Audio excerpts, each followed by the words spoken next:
What's going on YouTube? It's Donnie all day.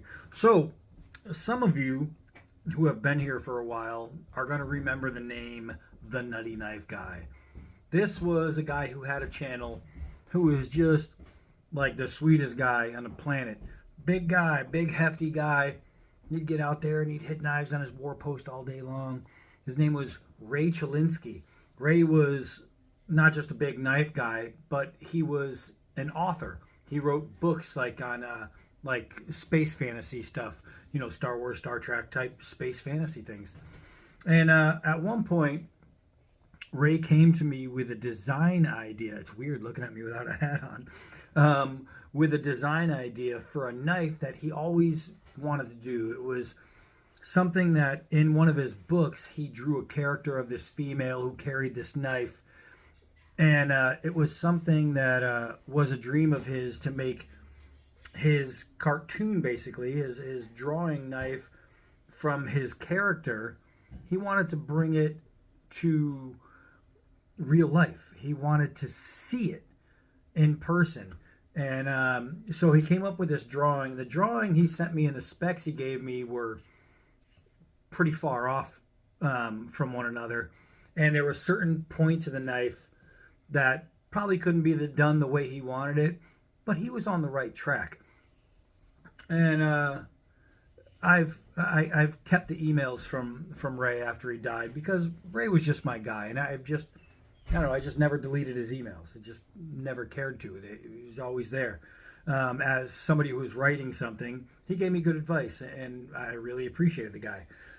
We became good friends online here, and I thought to myself, why not maybe try and recreate Ray's knife and do a tribute to Ray through a knife? Now, his dimensions to his drawing, like he wanted a 10-inch blade on this knife, and the way he drew it, if you blew it up, it's a 7-inch. So, like, it's a little far off from how it would be, and there's some things that just can't really go, but the rest of it is pretty easy to follow. It's for a knife designer, it's going to be really easy. So I think I'm going to do a post-mortem, I know it's weird, collaboration, and try and give Ray as much of what he dreamed of as I possibly can. So this is going to be kind of a tribute piece. I think I can. The picture of the girl with the knife that he drew for his book. Hold on a second. Hold on. All right, so you can see the person. This is one of his characters from his book. And that was the blade of the knife. And the guard was pretty unique in the tail end. But I'd seen another picture he showed me before that I don't have, and I pretty much have the gist of what he was going for. So I think I want to design it, and then I have some knives in process right now, but this one might be something to do down the line. But first I want to put it, you know, into an image that I can actually see. All right, so I found Ray's old knife design, but it was cloudy with this weird background, so I had to kind of remove the background and take it out. So you can see the measurements are down. He didn't draw it to scale, so trying to bring it to scale is going to be one thing, or I can use the size parameters he has and go from there. So I really have to see what's going to be the best option. Now, he does have some intricacies in here that can't really be made out, and it's not really sure what it is, but I understand what he was going over here. As a matter of fact, let's do this real quick. He wanted, I don't know if this is going to be big enough, but he wanted a lanyard hole here. Yeah, I got to do something bigger, like a marker. Let's see if I can get this here. He wanted a lanyard hole right about there. Oh, that's right. You can't just make a dot. Paint stinks sometimes, I'll tell you. Yeah. Well, anyway, I'll get it done better. But he wanted a lanyard hole there. I can see. Now he has a sub hilt. It does cut right here. It's kind of hard to see. There's still some of that blue background in there. I don't know if I'm going to be able to get it. It's really kind of muddy. But it came to a point, which would not be good. So I'm thinking of just reducing that altogether and just making it happen. So let's see what I can do with old Ray's design here. All right, so I know you guys can't tell, but I blew it up a bit too. You can almost see the blue there. Yeah, see how it comes to a point? We're gonna have to do away with that. But what I did is I brought it to where this is like 4 1/8, and if you bring that up, which is still too small in here, this becomes too wide because of the scale he drew it at. Now remember, he's an author. He wasn't a knife designer.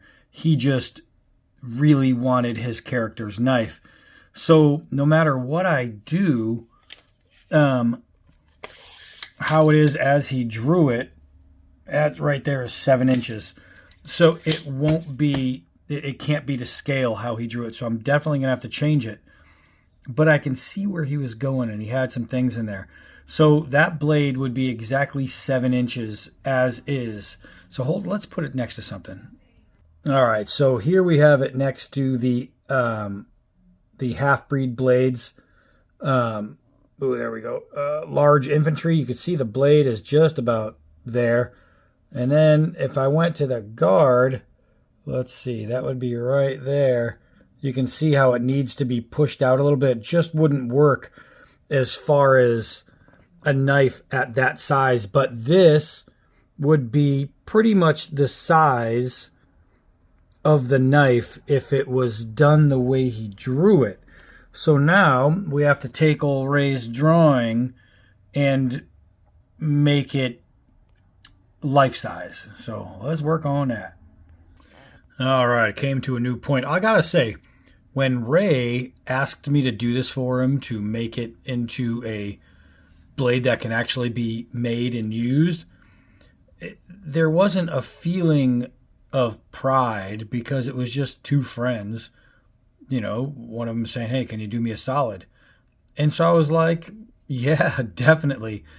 But knowing that Ray's not here and that somehow he's still going to be able to see this, man, what a feeling of pride I get just trying to rework this thing the way he wanted me to do originally.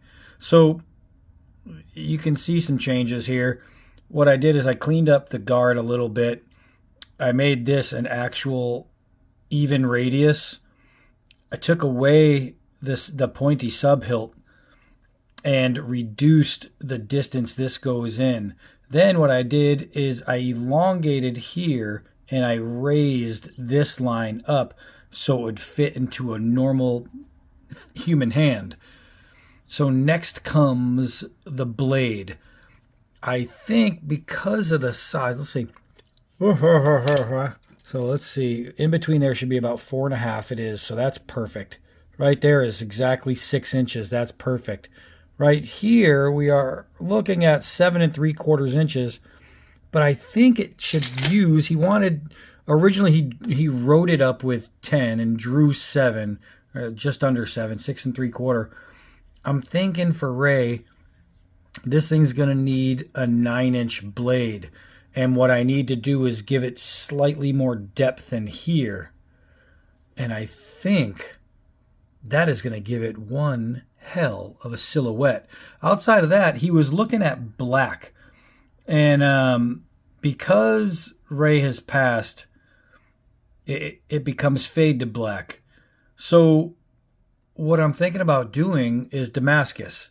And I might just do a complete Damascus pattern in here and make it more artistic and just make it beautiful, because that's how Ray's life was, man. He was just so happy, such a good guy. He had a beautiful life.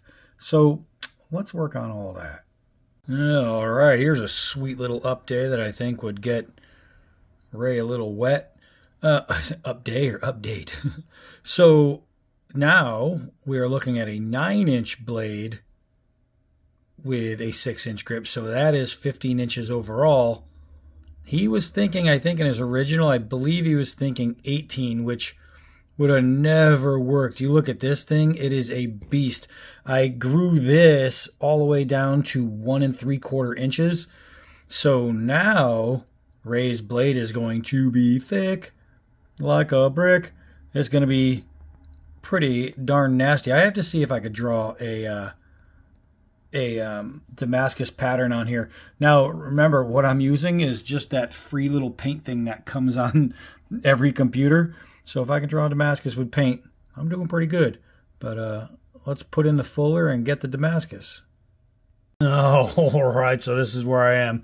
Not going to lie, trying to hand draw Damascus takes forever when you're using like a little mouse to finger it out with. So this is what I'm looking at. I'm seeing some black and white G10, and it'll be Damascus all the way through with Damascus pins and Damascus guard. So the whole thing will have Damascus running all the way through it, and then the black and white mix. I'll show you what that is. All right, so the black and white, let me see if I can get it so you can, it's like on my, man, the light is going to be terrible. There we go, I guess. Right there, the black and white, and you see how the white is like different sizes. I wasn't going to draw all the way through that, but it would be the black and white with the circles. So it's going to be pretty much plain black on the top, and then the more you cut into it, the more white you get. So and I'm thinking circles would be really cool on this, but that would be really cool. And I think if I was going to send it back to Ray, you know, because when he sent it to me, it was obviously to be redone.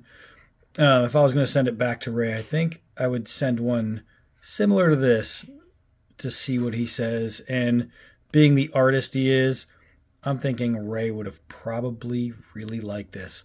So this is my tribute design to the Nutty Knife Guy, Ray Chilensky. And if he's watching from up above, which I'm pretty sure he is, I hope he really likes it, because that took me freaking forever. All right, Ray, I think I might have this made by Croco Knives, and it might just be really, really cool. That's it for this one. I am Donnie B all day. Till next video.